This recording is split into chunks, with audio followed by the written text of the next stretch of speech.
শাকসবজি ফলমূল বিষাক্ত এবং ফলমূলের ভেতরে ও বাইরে যেসব কেমিক্যাল খাদ্য খেয়ে যে অবস্থা সে সম্বন্ধে আমার লিখনি। ভেজাল বিষাক্ত খাদ্য। আমি মোহাম্মদ ইয়ার আলী। লাইক, শেয়ার, ফলো এবং স্টার দেবেন এই আশা আপনাদের কাছে রাখছি। প্রাণ বাঁচার জন্য সবার খাদ্য চাই। মানুষ, গবাদি পশু সমস্ত প্রাণীর ভেজাল ও বিষাক্ত ছাড়া খাদ্য নাই। প্রতিদিন পশু পাখি মানুষের প্রাণ যাচ্ছে ভাই। সারা বিশ্বে নানান রোগে ভুগছে তাই। প্রত্যেকটা জীবের আয়ু কমছে। ডাক্তারখানা, হাসপাতালে রোগী চলছে লাইন। হাসপাতালে রোগী রাখার জায়গা নাই।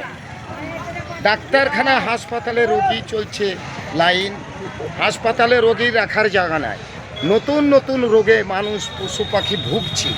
মানুষ ও প্রাণীর প্রাণ নিমেষে এ আছে ওই নাই। প্রাণ বাঁচার জন্য জীবেরা করছে লড়াই।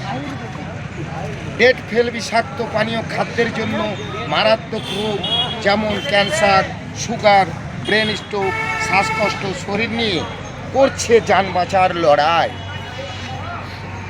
চিকিৎসার জন্য যানবাহনের গতিতে 7 সমুদ্র 13 নদী পারে ছুটছে সবাই। ভেজাল বিষাক্ত খাদ্য কি আর বিশ্ব মানুষ প্রাণী জগতে মিলবে ভাই?